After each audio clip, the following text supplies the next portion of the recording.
যে আসিয়া পৃথিবীবাসীকে বলছিল, হে পৃথিবীর নারীরা, গোটা পৃথিবীর নারীদেরকে প্রতিদিন হযরতে আসিয়া বলে, হে ঈমানদার নারীরা, আমি সেই নারী যে নারী এই পৃথিবীর সর্বনিকৃষ্ট কাফের, খোদা দাবিদার ফেরাউনের মতো নিকৃষ্ট কাফের, এত বড় কাফের ঘরে থেকেও আমার শরীরের আসিয়ার, হযরতে আসিয়াকে সারা শরীরের মধ্যে, খোদার কসম কিতাবে আছে, তাফসীরে আছে, আসিয়ার শরীরটার মধ্যে ফেরাউন একটা একটা করে পেরেক মারছে, পেরেক, সারাটা শরীরের মধ্যে পেরেক মারছে, পেরেক, তার কাটা পেরেক মাইরা এরপরে উনাকে বান দিয়া এরপরে বলছে, আসিয়া এখনো সুযোগ আছে, ঈমান ছেড়ে দে, মুসার কালেমা ছাড়, আমার দিকে ফির, নাই তো আমি তোকে মেরেই ফেলবো। হযরতে আসিয়া বলছিল, ফেরাউন বাদশাহী ছাড়া যায়, তোর মতো ফেরাউনের স্ত্রীর মর্যাদা ছেড়ে দিলাম, রাজপ্রাসাদ ছেড়ে দিলাম, রাজরানীর মর্যাদা ছেড়ে দিলাম, কিন্তু ফেরাউন তুই জানোস না, কলিজায় যেই ঈমান আছে সেই ঈমান ছাড়া যায় না, মালিক ছেড়ে দেওয়া যায় না,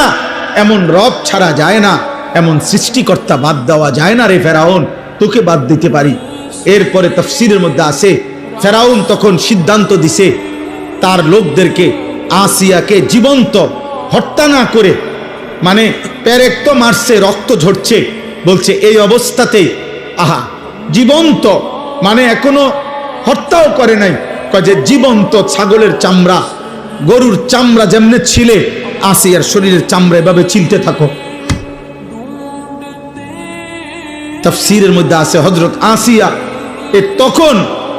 আল্লাহর কাছে একটা দোয়া করছে, আল্লাহ এই মুহূর্তে আমি আর কেমনে সইব মাওলা, আমি তো জান দেব মাওলা তোমার জন্য,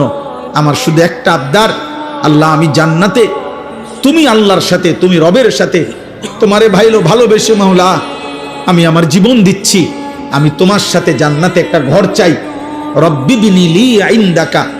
বাইতান ফিল জান্নাহ, আল্লাহ তোমার সাথে জান্নাতে আমি একটা ঘর চাই, আমি ওই জান্নাতের ঘরটা চাই, আমার ইদ্দুরে আবদার। আল্লাহ তখন তাফসীরে আছে, আল্লাহ জিব্রাইলকে বলছে, জিব্রাইল আমার আসিয়ার জান্নাতের ঘর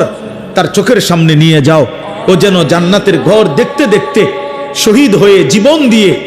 আমার জান্নাতে চলে আসে।